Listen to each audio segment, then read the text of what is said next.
this is Lenny, and a year ago we decided that we were going to move to Wales. So the year has been full of lots of projects that we have been filming as we go, and we want to share some of those with you so that you can see what you can get up to basically in the valleys, in the middle of nowhere, on about an acre's worth of land. So we've got plans for vegetables, everything, chickens, all the plans. what else? Pigs, probably more dogs at some point, and ferrets. Being more self-sufficient. Lots of things. So we are trying to document as much of it as possible so that we can look back on it in maybe another year's time and see everything that we've done. And it's just a good opportunity for us to show you what you can do on such a small space of land. So this is our old garden, and we lived in a 3-bed semi-detached right in the centre pretty much of Leicester, and we wanted to turn the whole garden into our very own vegetable patch and a home allotment. There was an awful lot of work that we needed to do. It included pulling up all the decking and getting a new shed, and basically making all of the raised beds ourselves. So the pallet collars were perfect for this, and we went down the method of no dig beds so that we could just keep on top of composting them. We used everything we had, from barrels to pallets to buckets, and we grew as much as we possibly could in that very small garden. And it was amazing. It was a great starting point. It made us appreciate how much we could do ourselves, and also we didn't realise like how much we could grow ourselves as well. But then we quickly found that although we had all of this space, when it came to growing, there was an awful lot more that we wanted to do, and we weren't quite self-sufficient either. So this is where we were. We packed everything up, and in January we moved to the valleys.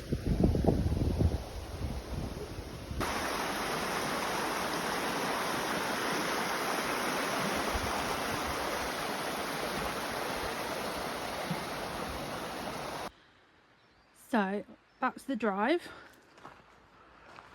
and then that's like the car bit, and then we tidied this up, believe it or not, a little bit. So put this over because this is like a turning circle, we need it. And then this is the front garden, so everything up to where that hedge is, that's ours. So we've got to tidy all this up and sort it out. And then go round the front of the house, and there's this other little bit here. So that's where the greenhouse is, so that needs a bit of TLC. And then we go down here, and this is like the bit down to the stream. And again, this needs a bit of TLC. So all of that is like a tier, so it kind of goes down. It's so overgrown you can't really see it. And that over there is the woods, so that's not been touched. Don't really know what we're going to do with that. I think we might put some goats on it. I don't really know yet.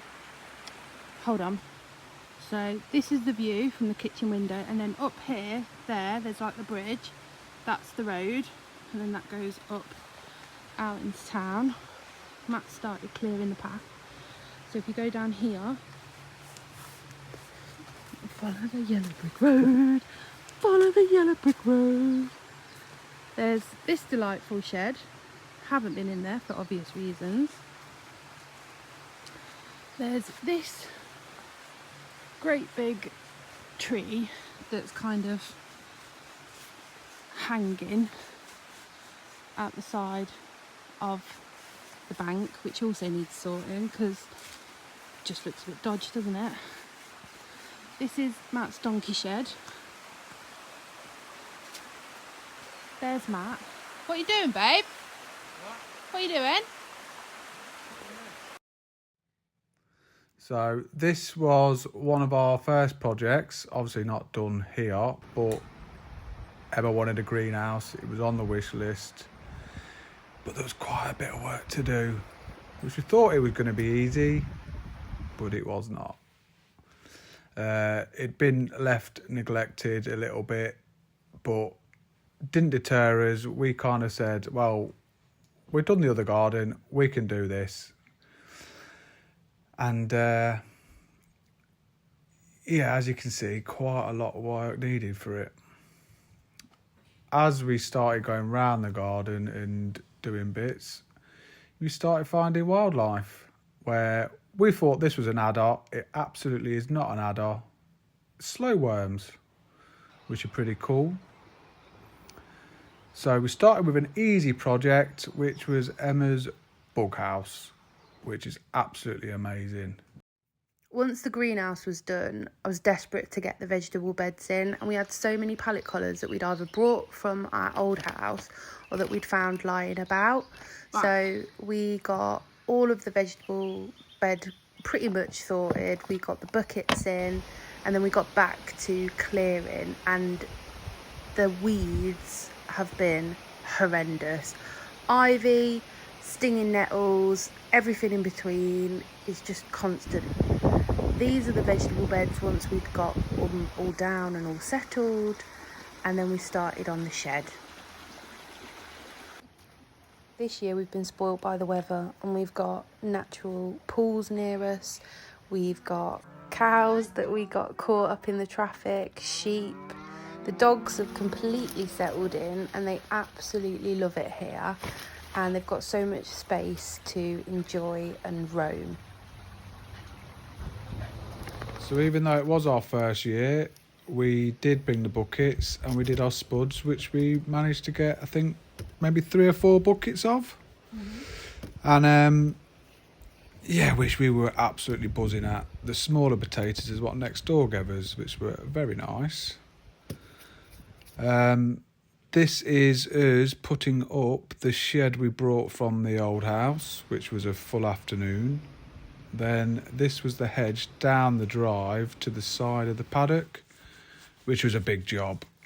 We wanted more light going in there and just to, again, tidy it up.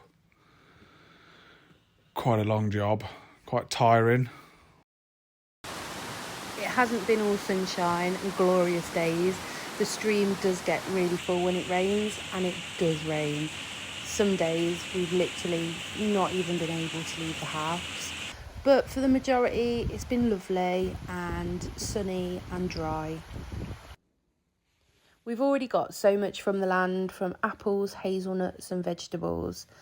And these are just some of the few things that we've loved whilst we've been here, from the fire to Dragon's Breath and to the stream. Thanks ever so much for watching, and we'll see you soon.